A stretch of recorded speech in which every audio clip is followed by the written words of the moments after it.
All right, welcome to part 3 of the Dream Builder Blueprint course. My name is Andrew Lane. And this is Rene Bañuelos. And today we're going to go through part 3, which is invite. And this will teach you how to reach out to and invite trusting prospects that need results. Yeah, this is where the rubber hits the road. So you probably spent some time already putting together, crafting your first version of that offer. Now it's time to actually test it. Is someone actually going to buy this thing? Hopefully, yes. If not, go back and correct. So this is a very critical step. Yeah, this is where it gets fun, it gets real, and your dream comes to life right now. Let's go ahead and get right into the slide deck. We're going to try to keep this to about an hour. There's a lot of ideas that we can sit here talking about these ideas all day. Really just some big core concepts you need to walk away with today to start taking action. You don't need to master all of this. It's really experimental, but there's some big like fundamental strategies and concepts you want to understand. So we're going to make sure we hammer those home for you so it's really clear. We're going to do that right off the bat with one of the first slides. And then we'll give you a bunch of theories and ideas and strategies that you can experiment with to see what works best for you. Because really this is about taking action right now. It's not going to be perfect. Doesn't have to be pretty. This will evolve over time, but we're going to give you a great starting point here to get going. Let's do this. Let's do it. All right. I like the attitude, Rene. And those of you watching live, if you're hanging out, you can ask some questions. We are broadcasting this live and recording it live, not to a studio audience, but to a virtual audience around the world. So if you have some questions at any point, we've got a few of you watching live. Most of you are watching the replay, which is fine.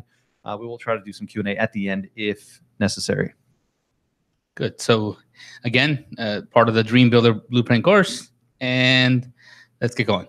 Here's what you're going to learn. All right. Launch versus invite. Renee's going to do most of the training today. So I'm going to get us through the first couple slides here. Launch versus invite. That's going to be the big core concept we want you to understand. Then we're going to go into how one-on-one invites help you create more profitable paid offers.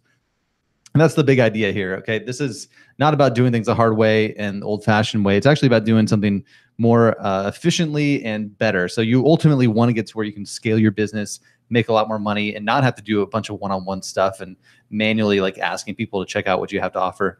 You want things to be more scalable, but you can't get to that phase until you figure out a few things first. And we want you to get there as fast as possible so that you can start marketing, promoting, advertising, and make sure that that is actually working and making you money when you get to that point. You have to do the hard work first. That's what we're going to show you today. Then we'll talk about ideas to enhance your invite pitch. So how do you get people to listen to you, to be interested and trust you enough to take action, to check out what you have?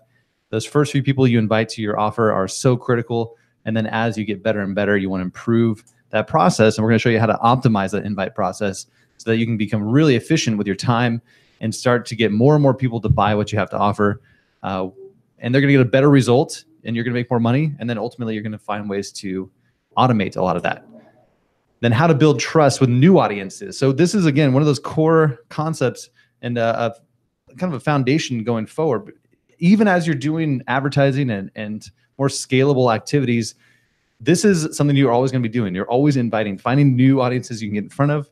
It's the cheapest and fastest way to build trust with an audience is building that personal connection with them or going through third-party referrals and joint venture partners that you can work with to get in front of the right people quickly without even having to spend money. Then how to network in Facebook groups. So many of you are wondering how to leverage Facebook to grow your business. Maybe you don't have an exact strategy. Today is really good, again, where the rubber hits the road. Actions you can take right now to start finding the right people who want and need what you have to offer. And then some really good additional recommendations. Yeah. Sound good? Sounds good. So the Dream Builder Blueprint, a quick recap where we're at. There are these building blocks and steps that you need to take to build your dream. We've already gone through the dream lifestyle and the business that will fund it. How to, the way you're going to do that is by delivering value, delivering something that will create results for your clients. So you got to promise and commit to deliver something. You've already done that. You figured out what you can promise and commit to deliver. And you should have gone through those exercises in our last training. So we're assuming you're at that point and you're ready to reach out and invite trusting prospects that need results, that need what you are delivering.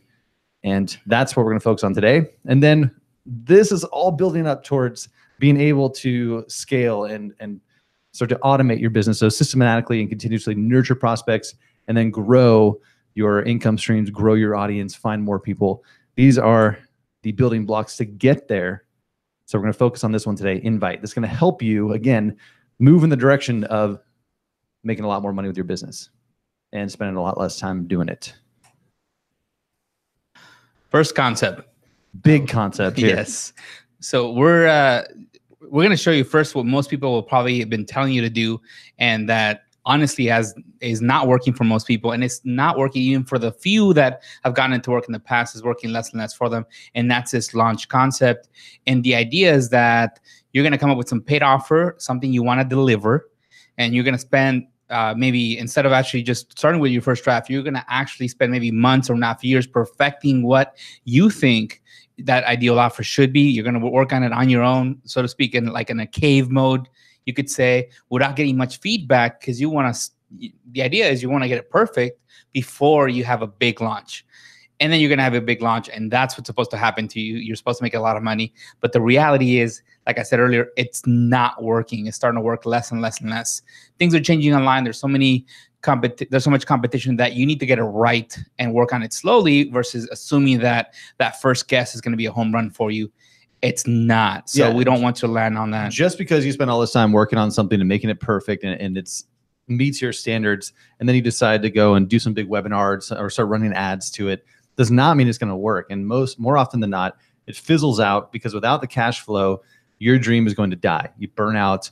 You can't keep working on it without any cash flow. So if you're betting on some big future payday, that's not a good way to go about this. You've got to build it little by little, baby step at a time, and keep funding your dream by doing this, right? You've seen this slide many times by now. And it starts off, this is the really important thing, because each of these little swirls, you can look at it as kind of an invite process that's happening here. It never ends.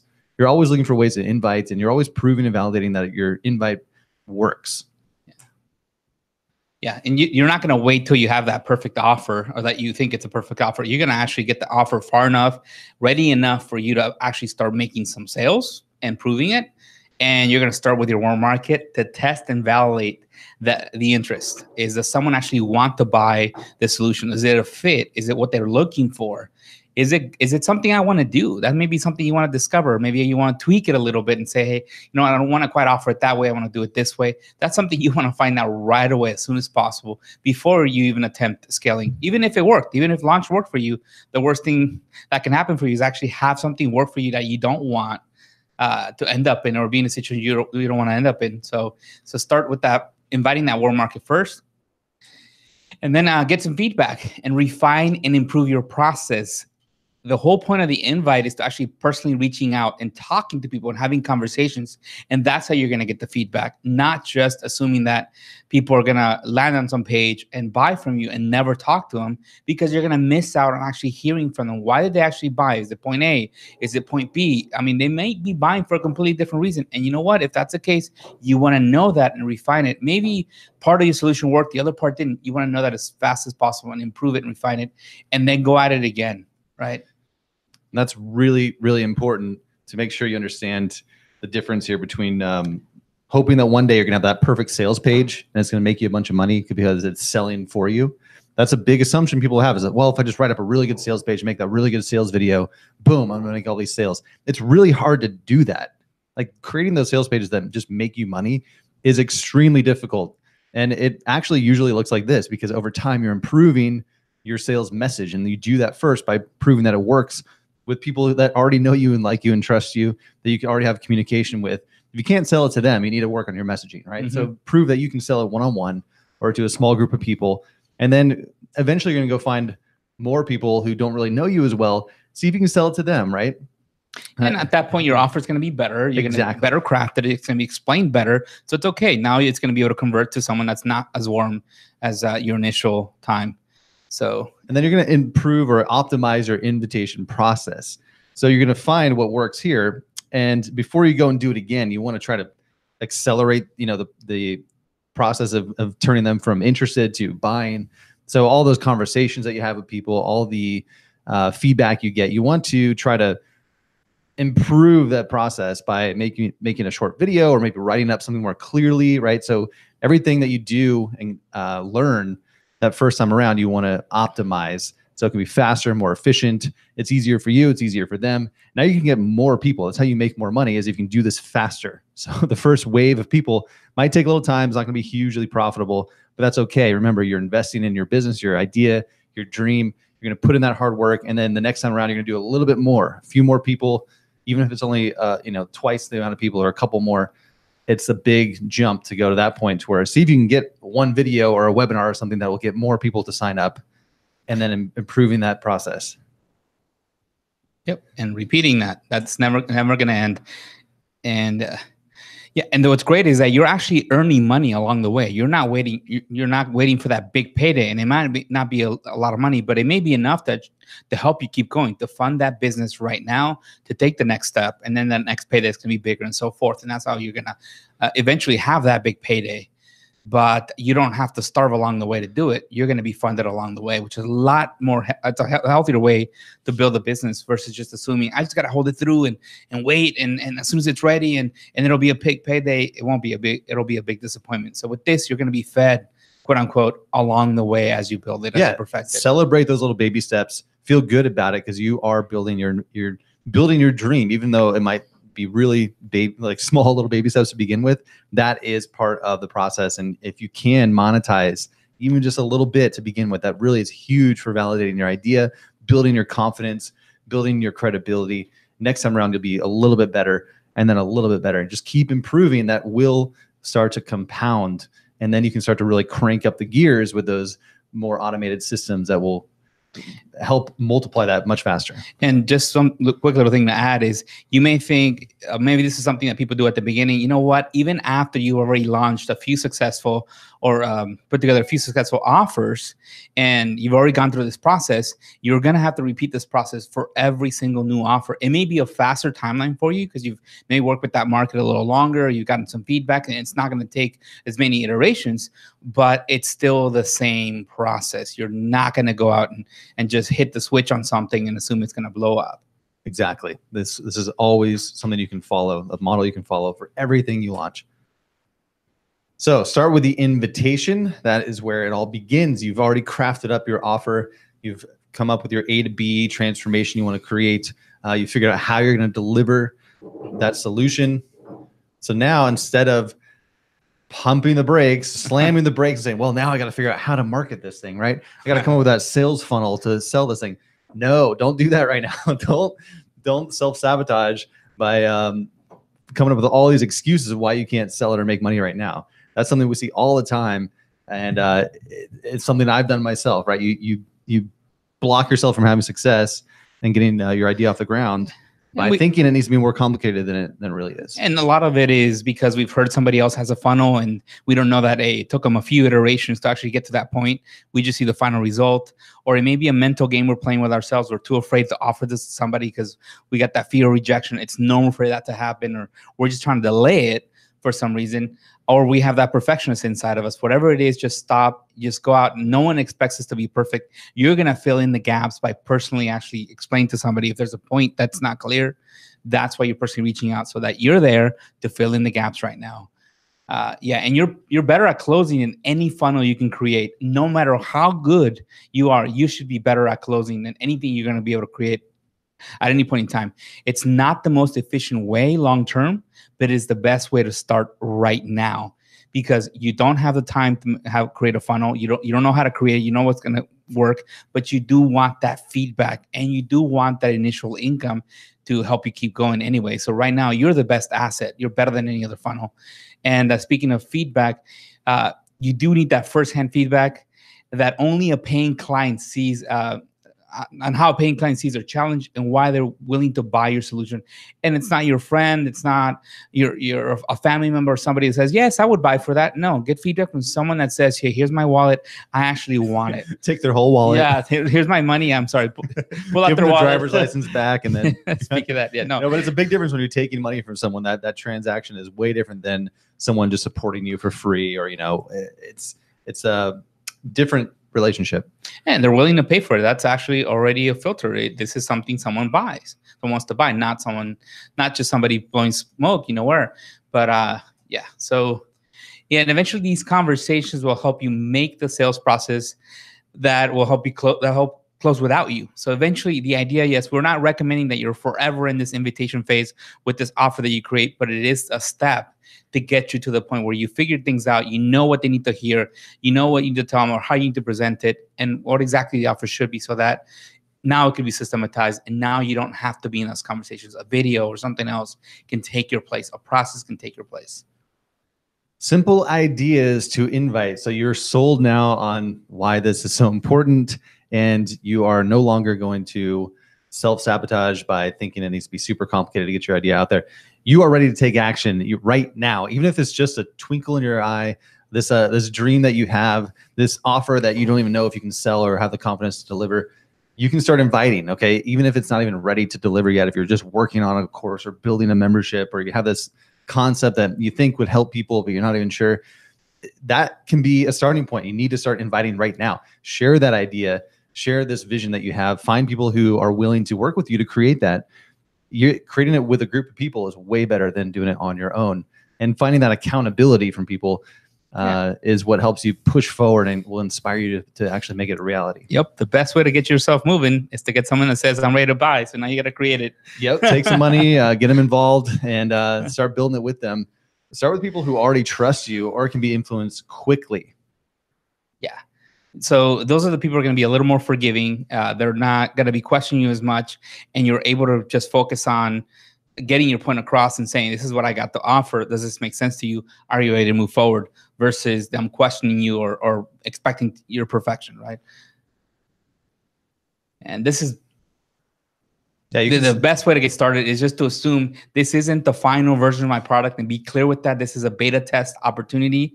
I'm launching a new product or a new way of delivering some solution, and I'm accepting a limited number of spots to create, and you do that to create some urgency. And what's great is you should be limiting your first offer to only a few spots. Whatever makes sense. Every offer is different. Maybe it could be as little as 5 people. Maybe it's 10 or 15 or 20 people, depending on what kind of offer you have. But the idea is to limit it so that you get yourself a chance to actually get feedback and perfect the offer before you take the next iteration and open it up to more people. So it should be set up as a limited with limited spots. It'll help create urgency, and it'll allow you to actually act on some of that feedback. So you can offer extra time, bonuses, or incentives for people who jump in first. Again, you're asking for a little more out of them. You're going to give more as well. So you're not going to make a ton of money here. The idea isn't to be hugely profitable. It's to validate that someone will pay for this. So ideally, you're going to charge money. If you don't feel confident enough charging money to begin with, just take a few people for free. And I made the mistake of taking too many free people when I launched an idea. So find a couple people for free if you have to, and then charge some kind of low price if you need to, offer some extra bonuses.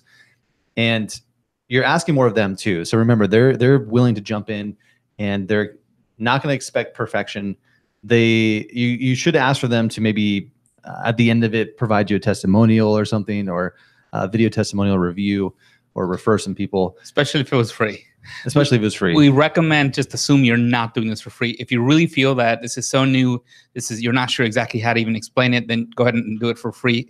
That you may be in that stage, but just assume you're not, and that's just a fallback for maybe 1 or 2 people initially if you really have to. Yeah, and one idea here that I did, I wanted to start a recurring paid membership, but I needed to work with some people first to kind of make sure that the concept that the stuff I was going to deliver was actually going to help them, was what they needed. So I did something like I did like a $99 1-hour session with me, where I work with them, and then I bonus out access to my membership. So they really did pay. I gave them lifetime free access to my membership, and I made a couple $1,000s. I had like 20 people sign up for this. So that was great. It was a good, burst of a nice little hit of money. And for me, that was a way to validate, okay, people are willing to pay for my time at least, but now, I'm working with them, and I sold them on this long-term vision too, that I do want to create. So I was now on the hook to give them value ongoing, because I got some money up front, but I did promise this access to this membership as well. And now that's propelled me to build this for the last couple of years, because I had people in there, even if they're not paying on a regular basis, I gave them a promise at the beginning, and I'm still fulfilling that to this day. That's just me personally. Like that's what keeps me going and got me off the ground. That's one way to keep yourself accountable and make sure you keep moving. Sometimes we need that extra little push and motivation. And those first, people, you can call them something like your founding members. So you can offer a special price and other perks for maybe these founding members, because a lot of you are trying to turn your time for money into more of a scalable business. And so it's going to involve helping a lot more people, creating better solutions, finding new ways to deliver. And that takes a lot of experimenting. So these founding members are going to be the people who help you do that. You can get their feedback. I've done a lot of polling with them. I want their feedback. I want them to help me, steer this ship in the direction that's going to best help them, so that I can feel really confident marketing this to other people in the future by sharing, the testimonials, the success stories of my founding members. Yeah, just make sure, one little tip there, just make sure those founding members look as much as possible like the ideal client you want to work with. So spend some time, make sure that's fine, because if you start with a group, they're probably going to replicate. You're going to attract more of the same thing, because you're going to end up creating solutions to help them. So your solutions are going to attract more of those people. So just spend some time, make sure that they are the right fit of who you want to end up working with long term. And you may not have an exact idea now, but just spend some time making sure at least it's in the right direction, on the right type of person. And then the other thing too is you can allow people, maybe you can't help everybody right now, especially if your offer is more like a done-for-you service or a one-on-one coaching, you can't help that many people, but maybe you post something out there or share your idea, and you get some feedback from 10, 20 people who are interested. Just say, look, I'm going to add you to a waiting list. You don't even need an actual waiting list. Just say, look, if you're interested, I'll follow up with you when I have some more ideas together, or some other offers that I can give you that would help you with this. Maybe it's not one-on-one time, maybe they can't afford it, but they're still interested. That's great. You want to find those people who respond, who are curious. Those could become maybe your founding members of a lower price offer that you create. Always just look at those opportunities to find your potential tribe, right? By giving them a way to connect with you, keep them up to date. And a waiting list concept doesn't have to be that technical. It could just be, a group of people that you put in there, who are interested, or just put them on, literally write down their names on a piece of paper and then follow up with them later. Yeah. It could be that. Or you could, if you're ready, you could create a whole opt-in process. And that's what's going to come down the road, where especially if you're only having a limited amount of spots, let everybody else just sign up and stay there, and kind of on a holding period. At least they've identified and say, yes, I want some of this, when you have more of it or something similar to it. Yep. So again, there's no excuse right now. Even if you don't have any offer together, just put it out there and see if anyone's curious or interested. Start getting that interest in what you're doing or what you're thinking about doing. This is a great way to get the ball rolling. You'll start to feel that momentum just by getting the feedback from people. So it could be as simple as that. The invite could even be just, hey, I've got this idea. Who would be interested in something like this? I did that recently. I posted a video of like a mobile studio setup. All right. And I said, hey, who would want to learn about like how I put this live recording studio setup that I can take on the road with me? And people were interested, right? They said, oh, I want to learn about that. So now I'm like, okay, cool. I got a new kind of product or training I can create that would be valuable to people because they told me they wanted it. So that's great. So there you go. Some ideas to get going. So optimizing your invitation, your invite process. And the first step to that is to create some content that's going to help you. First is solve a problem for a new person or an audience to build trust. So that's the first step of the invite, is to find some new person or new audience that you're going to build trust with. So a lot of times you'll find yourself having answering different questions or giving feedback in different ways. And you say, hey, you know what, instead of me having to answer this question the same way or give this kind of feedback or give this kind of resource, why don't I create some content or at least put together some sort of doc that's going to help someone at this phase. They're not even a prospect yet. They're just someone out there that is your ideal client that you can start building some trust with by solving a problem. Yeah, I love this one because really, to me, this is about opening their eyes to possibilities, inspiring them to what could happen for them. Maybe you're sharing what you've done for yourself. So the example I just gave, like I've been researching all this equipment and these different tools so I can put together a mobile live recording studio. And I shared it and said, look what I did for myself. Anyone else interested in this? This is kind of what I'm working on. Or you can say, look what I did for a client. Look what I did for someone else. These are the kind of things I'm doing. Here's what's working right now. And just share that as a way they're going to immediately trust you more if they see that you're doing it, you're passionate about it, you're actively involved with this. that'll raise some interest. And the next phase is, let's say you've already built some trust with somebody, you've already helped them solve a small problem or give them a tip or a video, and now you want to prepare them before a sales conversation. So let's say you find yourself always having to tell them these 3 things that you like for them to know before you even start talking. Then sending them some content that talks about those 3 points or 5 points, let's say, so that you save some of your time and you become much more effective at your process. Yeah, and that's kind of down the road as you optimize. You don't need this right now, but as you want to find more people and do this more quickly, this preparing a prospect before a conversation, maybe they would filter them out, right? Maybe they say, look, if you can go answer these questions and make sure this is kind of an alignment, this is where you're trying to go. It could be more of a questionnaire. This could be a way to at least save yourself the time of if you meet with them one-on-one and you spend an hour talking to them and you realize that it's not a good fit, try to eliminate those people right here, right? That's kind of a faster way of getting to that point. Yes. Well, making those conversations shorter and moving over to the next step is one goal. And another one is knowing that you're not supposed to be having that conversation to begin with. Mm-hmm. Yeah. So that might sell. They'll go through and be like, oh, you know what? This isn't for me. It's not what I thought it was. So that's the kind of thing we're looking at here is how to save yourself and them time before you get on a sales call. Right. And conversation could be a phone call. It could be a message chat conversation that you have with them. It could be an email back and forth. There's so many ways to have that quote unquote conversation. Right. And once they become a client in your process of delivering, maybe there's some content you could create to make it a lot more efficient for you to actually service that client. Whether it's maybe you're working with them one-on-one, you're coaching, consulting, or you're offering some sort of strategy. But what can they do? What can they know that's going to help them better consume that product or that service from you? Maybe you have a physical product, and maybe there's something they need to watch before they buy the product, which is going to help you. It's going to help them actually get the most out of it and reduce your support. All right. So anyway, once it is a client, what can you do to save yourself some time? That's what it comes down to. So to better help them. And this is why we're talking about optimizing the invite process. You're learning this with a small group of people or even one-on-one, because this is how you're going to get to the point where you can start running ads and marketing and finding a whole bunch of new people. You got to go through this first to make sure things are smooth, running the way they should, and everyone's having a good experience. Now, the last one, follow-up support. So this is where you can really set yourself apart. Maybe there's a follow-up process you have. If you're doing one-on-one stuff or group coaching or you have a course or whatnot, maybe there's this next step we talked about in your offers. You know, how do you get them from A to B? But then there's also that B to C. Where do they need to go after that? So what might be helpful for them going forward? You know where they're at that point because you've helped them with that transformation. Now you know the questions and struggles they're going to have at the next step. So can you provide something, again, automatically? You might discover this through conversations with people after you finish working with them. Hey, let me have a follow-up call with you and see how it went. Where are you at now? What can I help you with next? You're going to see some patterns of where they're at, what they might need, or you might just notice it from observing. And you can turn that into some kind of content, again, some resources, some documents, some training. Maybe that creates a new offer that you can share with them to help them go to the next step. Some examples, Renee. Yeah. Maybe we talked about a self-assessment or a survey or a questionnaire. That may come in handy when you're trying to filter people in or out, is to see if they're a good fit. It also may be a follow-up or after they've actually taken your product or service to see if it makes sense to offer them something else.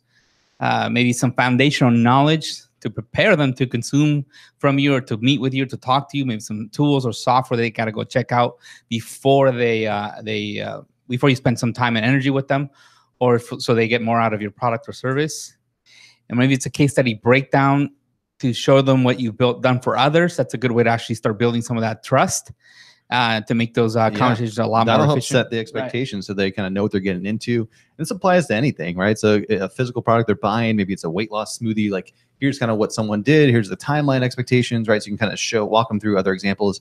If it's your own paid membership program or coaching group or a course you're creating, kind of show what someone else did as they went through the content, the breakthroughs they had, and what they can kind of expect for themselves. So that's great at any of these steps in opening their eyes to possibilities with that case study. And then you can even use that same case study to prepare them for a meeting. Here's what some other people had to do to get ready to join this thing. Here's what I suggest you do. And then help them get the most out of it. And then even the follow-up, you can talk about where that person went after that. So one case study can help the entire flow here. Yeah.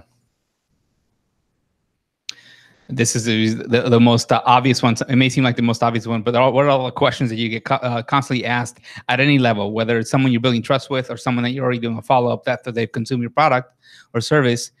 How can you save yourself time by automating some of those answers that you won't have to do personally? Right? Try to avoid the support as much as possible. And then this is really fun. And eventually you're going to find tools to streamline the process. A lot of people are going to get hung up on this as like needing this to begin with. You don't really know what you need right now. Go through a few clients, get a few customers. Again, before you start spending a bunch of time researching all these tools, there are a lot of things out there that can help save you time. And maybe you're one of those people who loves researching this and testing out and tinkering with different things. But are you actually using this stuff to make money? That's the question, right? I hope you start making money right now, fund your dream, validate your ideas, get some real world examples and case studies, and then try to streamline your stuff. Yeah. These tools are only good if you're making money with them. So add these in later when you really find a good fit. And the reality, you won't even know what tool makes sense for you. There's just in scheduling or forms, there's so many variations of it. But once you know the process that you follow, the process that makes sense for you, then you'll know, okay, tool A makes sense for me or tool B. It doesn't right now. So there's no point even starting there. And go back to what Andrew was saying. This whole slide, this whole thing happens after you work with enough clients and you start seeing the patterns and you start seeing where can I optimize, where can I replace myself with some content, some media, some tools to save my time. It doesn't happen at the beginning. So if you haven't had your first client, don't stop right now and say, I can't invite anybody. And let me go create these processes. No, that's exactly what we don't want you to do. This happens after. And also, if you start noticing is some of this, just to give you a sneak peek, some of this is really the beginning of what's going to turn into your nurture step, which is what we're going to cover in the next part. But this is your way of easing your way into that. Yeah, these are the things you want to start to think about as you're going through this. And that's going to happen when you feel that pain or frustration of wasting a lot of time and energy on wrong stuff. So it might feel bad and no one wants to have pain or frustration when they're growing their business. I call it friction. So there's going to be friction along the way. Just remember, it's just kind of guiding you in the right direction. So when you feel that friction, start to look at, okay, well, I need to eliminate that friction here. So what can I do to replace that or alleviate that so that you can keep moving faster in the right direction? So there's going to be some bumps, like a bowling ball going down the lane. You got those bumper, what do they call them? The guardrails. Yeah, the rails, right? So the ball's kind of bumping. You're going to kind of move forward, but you're going to have these bumps along the way that you're going to say, okay, I can make that a lot easier to where that doesn't happen again. So find ways to replace that friction. Speed bumps were probably better, but I think they can understand what you're saying. No, I think it's because you're moving forward, right? But you're going to be going back and forth a little bit because you will find yourself wasting a lot of time on stuff, right? Those one-on-one calls, you're like, man, I can't I'm limited with my time, right? So I need to find a way to accelerate this. I gotta take, where's that magic in those one-on-one calls that get someone to buy? How can I turn that into a video or some kind of quick 5-minute thing that I can send somebody? So I don't have to keep doing these calls, right? Mm-hmm. That's you've been through that, Renee. I've been through it. It's one of those things that you're going to feel that pain, and the solution will present itself, and you'll find a way to streamline and optimize your invite process. This is where it gets really fun. So let's assume at this point you've kind of exhausted your warm list. You've got some people going through, but there's always going to be the need to find new audiences out there. This is never going to end, and that's exciting because there's always new people out there that you can get in front of, and you're going to save yourself time because paying money for advertising costs money, right? And you don't have to do that. You don't have to pay money to get in front of people. There are different ways to get in front of new audiences. Some of you out there, very few exceptions out there, are actually very good at this or naturals at this. Most people are not. So you're probably going to feel like, oh, I ran out of people. I don't know anyone. How do I build an audience? That's why you probably tend to fall into the trap of, I need to start this complex campaign because I can't talk to anybody, which is a mistake because you need to start to talk to somebody before you know what to put on that campaign. So how do you build trust with these new audiences? And first thing I'm going to do is talk about local in-person events. They're not the sexiest, most exciting thing to do, but I want to make sure that that's an opportunity for you there. And then we're going to explain the virtual stuff. So the in-person local event, it is a powerful way to make new connections. It is a way to become an authority in your niche. And it's going to take some time to figure it out, but it can really yield some stronger relationships than even virtual relationships. So, and really convenient. There's probably a lot of stuff going on in your city. If there isn't, then and there might be something a short drive away. But the first thing you could do is even just to start attending an event and starting to network. Just to, when you want a quick little thing about attending an event, when you attend an event, see if you can find out who's going to be there, what kind of person is going to be there. Have that ideal client in mind, and you're going in there and you're hunting. Okay, you're hunting to find who is that ideal market, ideal client, and where are they? What do they look like? You have to have that mental picture already in your mind, and find them at that event and start those conversations. Interject yourself into a conversation in a polite way, and start providing help and value. And even if you're not the one that's speaking, you're not the one putting together the event, you could actually come out with quite a bit of clients just by attending and having that attitude of going out there to help that ideal client and start to build those relationships. Number two, this is a way to start. Number two, maybe you're ready at a point where you could actually speak. Maybe, believe it or not, people who organize events are always looking for someone that can speak at their event. It's a challenge for them. Can I get someone that's going to speak on something interesting that the market I'm going after with this event is going to like or be excited about? So you could be that speaker. It's not really hard to land that gig when you're ready for that. The third, which takes a lot more time and energy, is to organize your own events, but do it in this order. You don't have to. Well, most people sometimes fall prey and say, well, I got to put together an event. No, there's a lot you can do by simply attending events. I'm not kidding you. There's times where I've been at an event and I'm actually in the audience listening to a speaker, asking the right questions, and looking like the authority without embarrassing the speaker, and actually landing clients from the audience. You can do the same thing yourself, and it's going to take some practice. So just go in there with the attitude that you're going to actually go out and help someone, find the ideal client in the event and help them, and you'll be able to land some at least some relationships first, and eventually some of those may turn into clients, even if you're just attending the event. I want to point out, with 22 Social, no one knew who we were, what we were all about when we were getting started. And we would go to events. We would go find those relationships just by attending events. Luckily, we were in San Diego where there's a million events going on all the time and people flying in. So it's convenient for us. But we took advantage of that by going and networking. And we didn't even speak at those events. We didn't organize them. We just went to them and met the people we needed to meet. You find one person that turns into 2, 3, right? You just find the right person who can introduce you to other people. You talk about what you're doing, how you can help. You're going to find potential relationships that might just turn into one-on-one clients that can help become those flagship case studies. A lot of our flagship case studies were people we knew that we met in person at events or through referrals of people we met at events, right? Yeah. And leverage something someone has already done. Someone already put together, organized an event, and is collecting a group of people that are your ideal clients. If you're finding the right events, right? Hopefully you spend the time to find those events that make sense for you. But they already collected a bunch of people in one room or one event or one hotel or one place or for you. You don't have to go out and hunt for them. They're already there. So take advantage of that. That's easy hunting at that point, right? It is. And people are there to talk and meet. And it's just a great place, and never overlook that.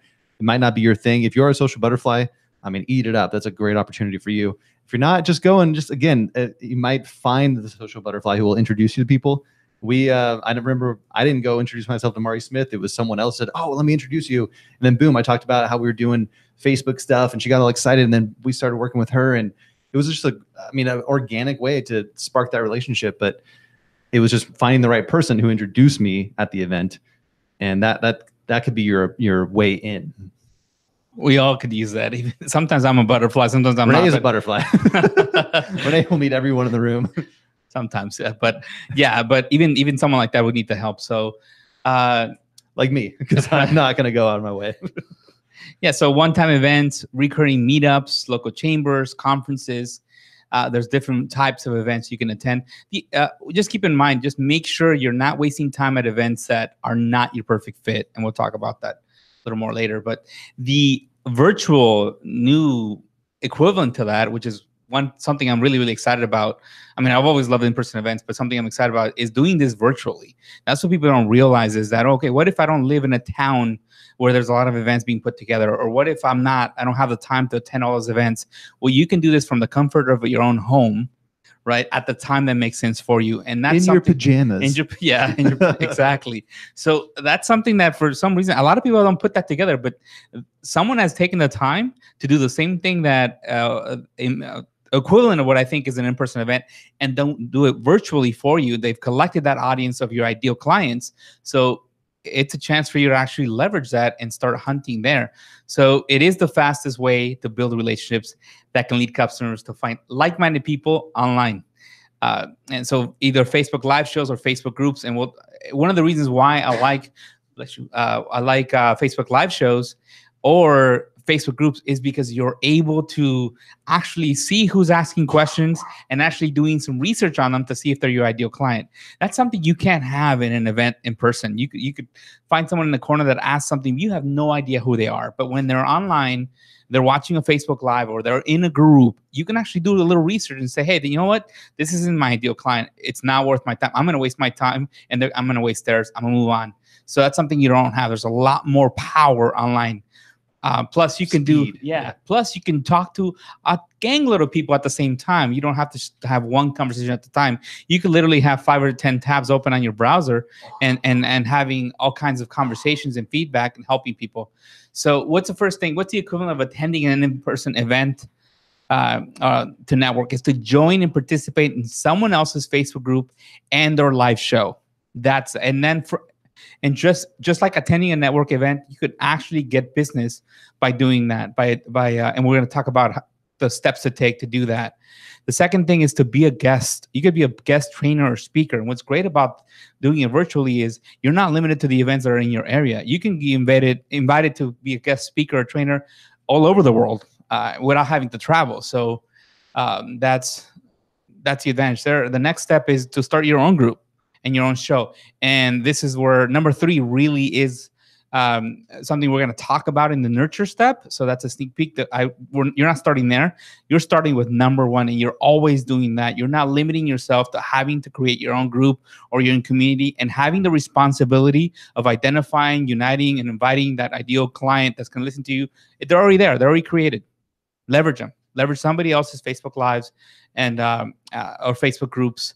Leverage the fact that they've already collected the community, the fact that they want people to be watching and being active and interacting already. So that's already there. I'm surprised how few people actually take advantage of this without actually, other than a few that are actually spamming. But and other places where this could apply is, there's podcasts, there's blogs, there's online forums. The only disadvantage is they don't have really what Facebook groups and Facebook live shows and even public shows on a page is that you're not really usually able to, either for podcasts, you can't see questions. There's not a common blog where you could participate and actually start building relationships with people, it's hard to actually take it to a private conversation. There's no really easy way to connect. Yeah, but you could be a guest on a podcast. You could be a guest blogger. You could be active in a forum. So those are other ways to be involved with, the virtual networking. Yeah, don't ignore those by any means, but it's just hard to do number 1 and get clients with the other options. But and definitely, Facebook is just the easiest and the biggest fish, or biggest pond with fish in it, right? So go there and don't make excuses. And this is a really fun exercise. Go look it up right now. Go to Facebook. You can go to Facebook. What is it? You just search anything in the Facebook browser. Mm-hmm. Search for something in your industry that you're doing, the people who you want to work with, what they're interested in, and just type it in. And then look when you search, you'll have the option to select groups as like the filter. So you're only looking at groups who have that topic, and just go check them out. You'll have a lot of fun seeing what groups are popular and who the admins are, what the description is of the group, and go join those groups, get involved, check them out. That's a great place to get started. Even if you're not ready to participate, if you're gun shy a little bit now, but just want to scope out the environment, see what people are talking about. It's another good way to validate your idea, see what conversations are happening out there, right. What communities are centered around that topic or that problem you want to solve. So now we have Facebook group networking. And again, this applies sort of also to Facebook live shows, but we'll talk about Facebook groups for now. And the first one is to make sure you have your ideal client defined. So use some of the strategies that we covered in the Deliver training to make sure you do that. If you don't, you're going to end up actually being in groups or networking with people that don't make any sense, that are going to waste your time, and you're going to waste theirs. So make sure don't skip that step. And once you identify the ideal client, identify the communities that they're part of. What groups are these people likely to hang out in? So you can search by industry. Andrew talked about using Facebook search. You can actually use Google to search on Facebook as well, but do a combination of both, whatever makes sense for you. But by industry, what industry is my ideal client in?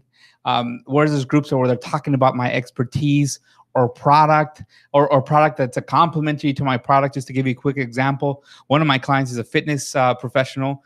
One of the things I first recommend to her is go find all the equipment that you use and see which company creates at least an equipment, maybe a workout weights or Fitbit or different equipment that you recommend or already work with, and see which one of those have communities on Facebook.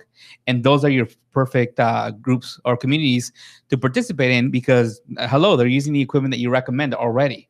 So it doesn't necessarily have to be them talking about your product or service, but a product that your customer or your ideal client also uses, because they're likely to have questions about what you do or about your product in those groups as well.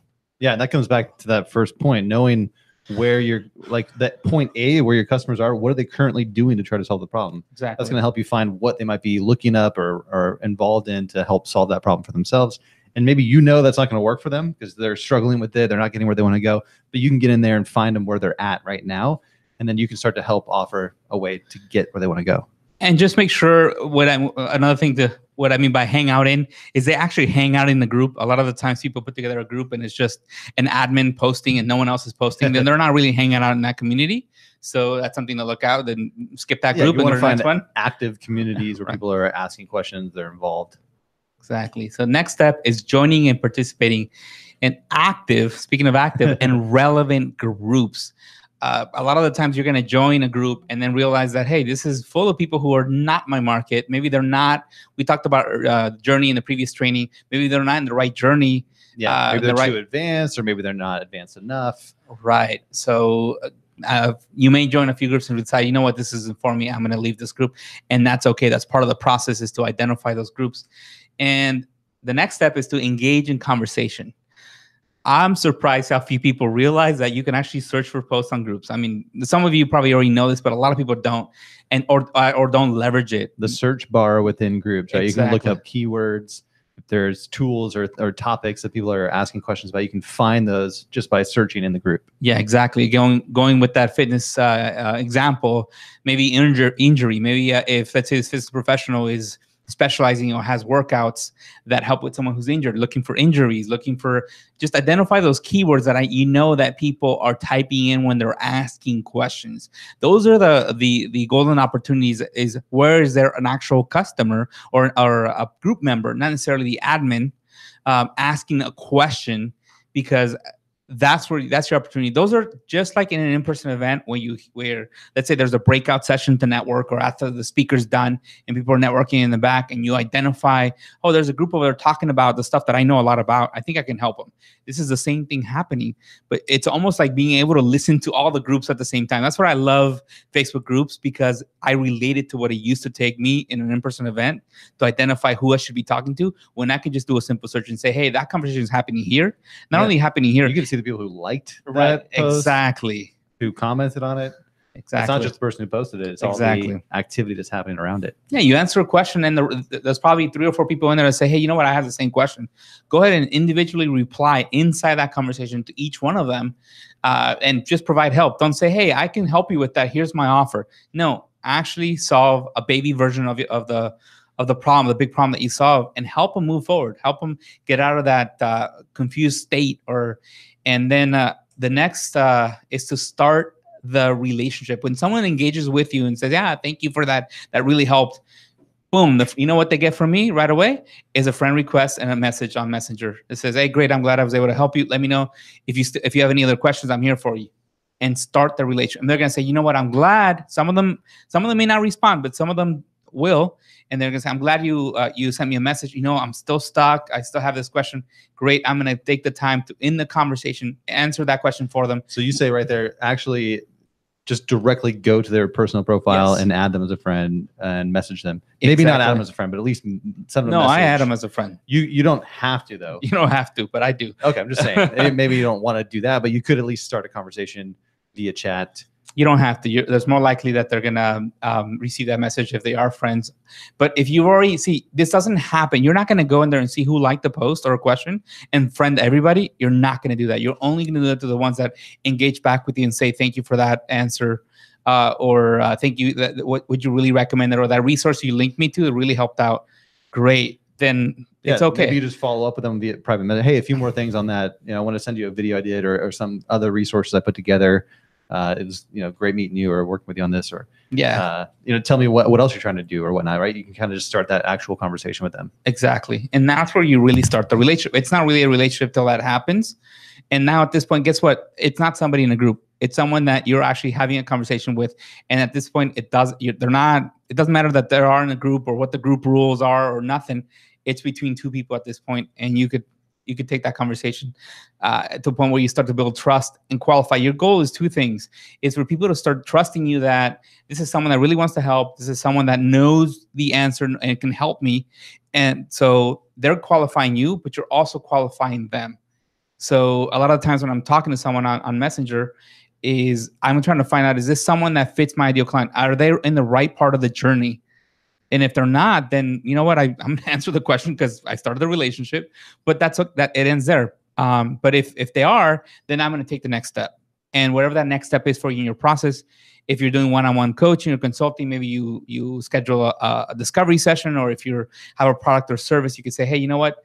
Check this product out. Let me know what you think. This may actually be able to help you. Depending on what your process is to the next step, then that's a point where you take it. When you know, yes, the trust is there and they qualify, they're an ideal client, I'm going to move forward. And boom, that's where the magic starts to happen for you. And Renee, you've legitimately proved this yourself.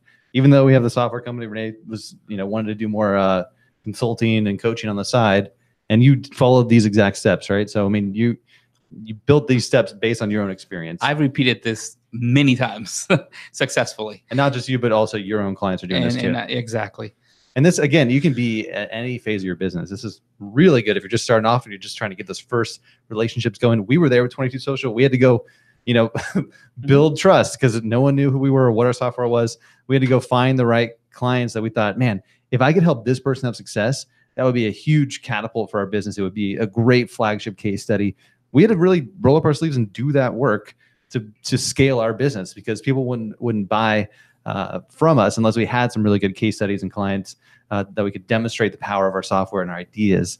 So we had to do that work, and you're going to have to do it too. If you want to create a more scalable business online, it's going to require that to build trust quickly is showcasing what your ideas or your product or service can do for people.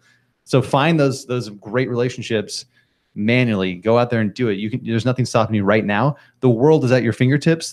There's enough people in this world that are going to be like-minded to where you can build an incredible business just helping a really specific group of people.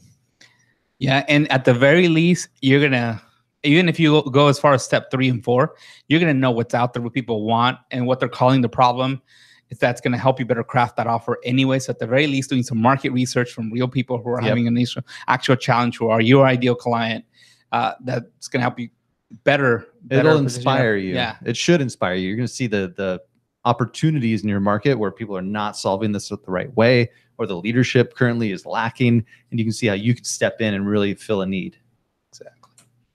So recommendations for you to have a little more success and stay out of trouble.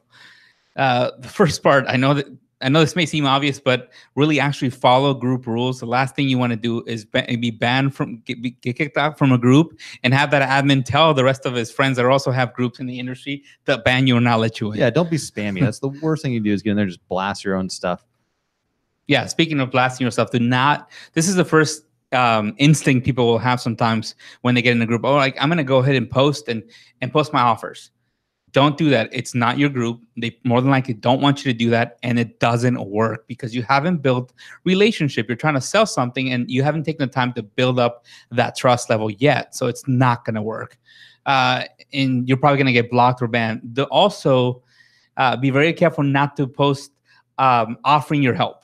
A lot of times you'll see a post that someone says, "Hey, I do XYZ. If anyone needs help, I have an offer for you. I can help you." it's still, even if it's not linked to your offer, it still smells like an offer. So it's still not going to work. So I've never seen it work. I mean, maybe it has worked, but especially now, it's not. I don't count on it working. If it's your own group, that's fine. Yes. If it's your own page, that's fine. You can say, look, I'm looking for a few people to help out. Here's kind of what I'm looking at. Message me if you're, or comment if you're interested. But if you go into someone else's group and do that, unless it's what the group's all about, it's not a good way to, it's really just not going to be that effective. And there's exceptions. Sometimes the group admins say, hey, this is a thread where you actually plug yourself, yada, yada, yada. It still is not as effective, by the way, but at least you're not going to get banned. But so instead, prove your expertise by sharing ideas or solutions or resources. You can do that as long as it's not. There's almost a fine line that you got to make sure not to cross to sound like so it doesn't look like just an offer. Just genuinely share an idea that's worked for you or something you've done, and say, hey, check this out. This may actually be able to help you out. Let me know if you need help with this. I found this worked for me and for my clients. Boom, that's it. Not, hey, buy from me. Not, I can help you. Nothing that's close to an offer. But well, on that point, we're assuming too, you've self-identified saying you're passionate about what you're doing and who you're helping. You should be passionate about these ideas, these solutions, what's happening what's happening in your industry, and what's working for you, what new tools or software or ideas or resources are out there that are fun for you, that you're using for yourself or your clients, and talk about that. Actually share those things and talk about not just some generic, like, check out this thing, but actually show what you're doing with it, how it works, why it makes sense, why it's better than your previous solution. That's going to prove your expertise.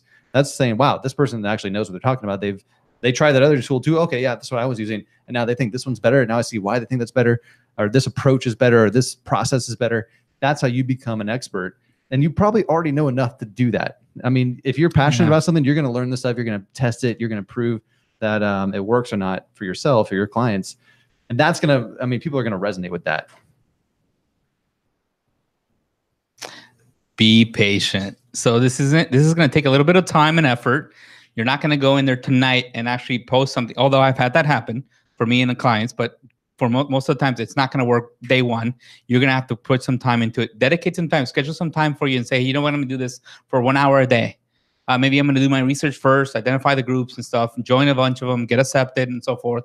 But then I'm going to spend time really building that trust level with people. And it may take you may get lucky and land a client in a day. I've had that happen for people. Or it may take a few days or a few weeks. But at the very least, you're learning along the way. So you're not really wasting your time if you don't land the client. You're actually learning about what the market wants, right? And also, what's great is, you know what? It's not one group. You can be doing this for 10, 15 different groups, right? If there's enough groups that are worth it to do this in, and you could do this at the same time. You could literally have 5 or 10 tabs having conversations. I've done that. Many people have done that. Social butterfly, Renee. Yeah. Well, it's really, believe it or not. I mean, Andrew thinks I'm a social butterfly. I'm a trained social butterfly. I wasn't born this way, believe it or not. I had to teach myself to do that, and you can do the same thing. And you don't have to be all social. You just got to have the spirit of wanting to help. Yeah, you're passionate about it. Yeah. It should be fun for you. Yeah. And you're discovering too, who actually you resonate with most, because maybe you're at the point where you're not even sure where in the timeline like you can best help people. So this conversation is going to help you say, like, oh man, you know what, this is too much work. I don't really know how to answer the questions they have. So you can quickly say, that's not the right kind of person for me. It should be pretty easy. Like, the solution should be pretty obvious to you when you're talking to someone. That's the best kind of person that you can help, is when you know enough to where, like, I can definitely see how I could help you, or you're really excited to figure that out. So you bring them on as maybe a kind of a beta client. You say, look, I've got some ideas we can try. Let's go ahead and work together, and I can see if I can help you. And that's how you're going to create those systems and solutions. Be the hero in the group, and always have that spirit of helping and creating positive energy, and be in alignment with the mission of the admins. Yeah. Yes, thank you. Yeah, so you don't want to make sure you're not looking like you're driving attention or you're disproving the admins. It's the same thing as if you were in person. I'm going to say the same thing compared to that. You're not going to go to an event and actually tell the speaker from the audience, hey, by the way, that thing you're teaching, that's wrong. Or no. The idea really is for the admins to really love you, because you're actually creating engagement and you're creating activity, and the members of the group feel like they're getting value. If not from the admins, they're getting value from somebody in the group, and you could be that hero. Well, let me point out, we love when people do that in our groups. Yeah. So we're fine with people, blasting what they're doing, like how they're excited about using our software, what they did for a client. We love seeing that, right? Because that's proving like our whole vision. That's kind of what we ultimately wanted to happen. We don't want to be doing all the work ourselves. We want people who are also passionate about it, getting in there and sharing ideas, inspiration, collaborating with people, kind of motivating or inspiring the group. If you could do that for a group admin, they're going to love you and they're going to probably reach out to you and want to work with you more closely, find ways to elevate you even further. We've done that with a lot of our best case studies, examples, and partners have come out of just members of our groups that we wanted to work with further. Exactly. So yes, be the hero in the group, but never forget your goal is to take conversations private and turn qualified prospects into clients. So the reason I say this, or we have this bullet point, is because some people fall prey to that. They fall for that trap where, okay, they're social butterflies. They're talking and they're helping everybody, but they never get any business because they don't take that next step. They don't actually move forward with the process of taking them to a conversation, actually offering them something. So don't be too much of a hero there. And do the best to deliver results to these clients that you get from these groups, because guess what? They're going to go ahead and praise you in the group, and they're going to get you referrals and even opportunities to speak. A lot of the time, someone that you help in the group may share and talk about you, and then from that conversation, the admin talks to you and say, you know what, it looks like you helped this person out a lot. Why don't you talk about what you did with our whole group? I think the whole group can benefit from that. And again, this isn't going to happen day one, but that would be a really good goal for you, because now you really come from a place of authority if you're speaking in the group. Yeah. Now it's going to be a lot more efficient for you to take someone from they don't know you to the point where they're ready to work with you. Yeah, there's a chance here to get thousands and thousands of customers if you're trying to scale your business. You can find new ways to help people with the solutions you're creating. And this is all without ever setting up a sales funnel, all without ever running advertising. You can do this right now, and this is actually the better way to do it because you're going to have better results.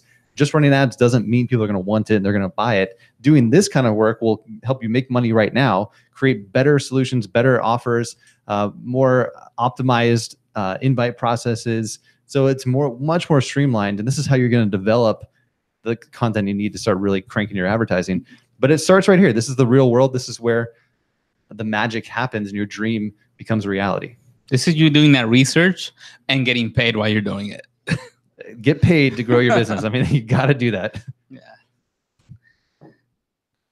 All right. Take this? Yeah, we're going to recap. So we're about done. How'd we do on time? Just over an hour.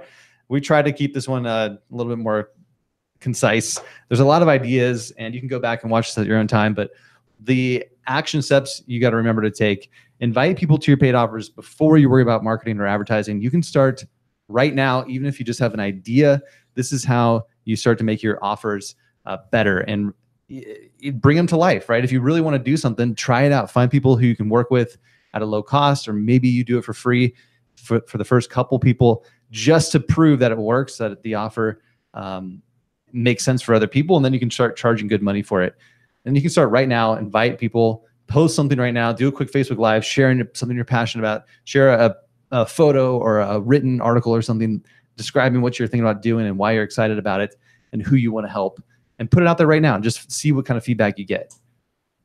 Find people who already trust you or can be influenced quickly. So the fastest way to get those first clients or the first beta group or founding members is to put it out there in places that you already have some influence with, people who already trust you.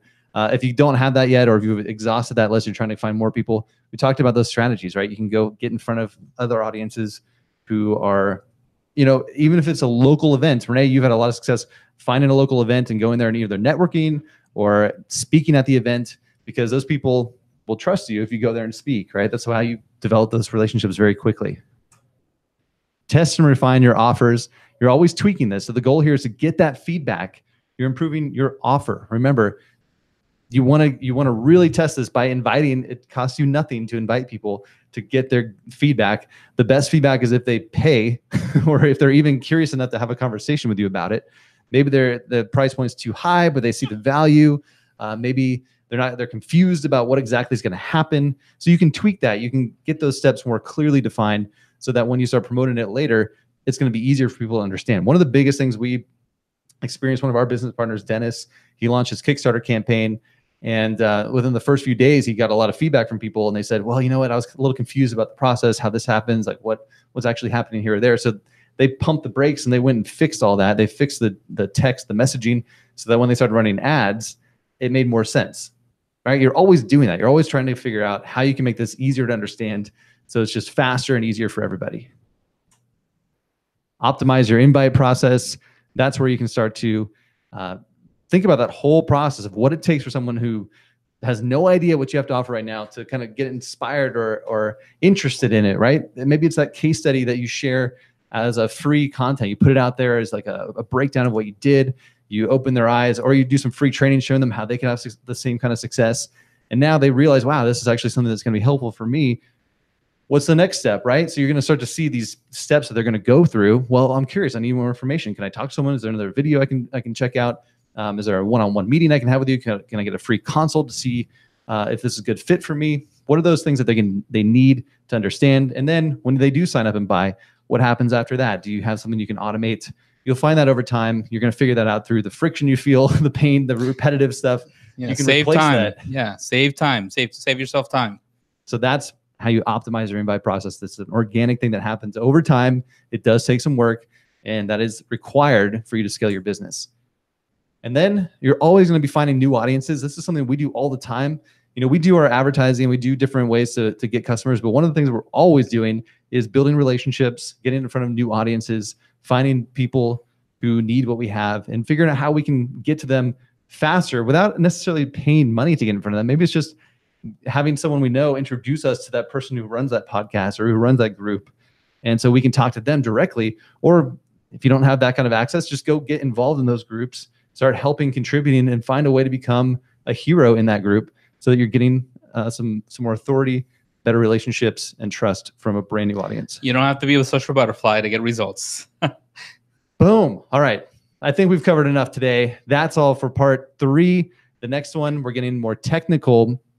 And again, this might be enough. You might be focusing for the next few months on these first 3 trainings that we just went through, right? Dream, deliver paid offers, and invite. That could make you a lot of money, and that can keep you very busy for the next couple of years. And you could have a legit business. You can go full time with your dream. But when you're ready to go to the next level, now we're talking about nurture. Because if you want to get to where you're doing 6-figure business and you have all this free time, you're chilling on the beach, you're going to need a nurture system or strategy. That's what we're going to talk about in the next training. Yeah, or maybe you already spent the time going through the process that we went through, whether you took the shortcut or the hard road, and you've already got figured out. You already know what people need. You've already optimized, and you're ready for nurture. Then perfect. Then the next training is going to be right on point for you. All right, we're going to go ahead and wrap up. Stop our screen. So thanks for watching today. Again, we'll see you on the next training. But I encourage you right now. This is a lot we threw at you. Pause this, go back, find that one thing that really resonated with you, and take action on it. Invite. It's not that hard. You can do it right now, and it's free. Yeah, and let us know. Let us know in our group, in the Dream Builders group. Let us know what's working for you, where you like some feedback on. And the community's here. We're here to help, and the community's here to help as well. That's it. Thanks, Renee. Thanks, everyone, for watching. Great comments in the feed below. We're going to go respond to those of you watching live. Appreciate you guys hanging out with us. And for the rest of you, we'll see you on the next one.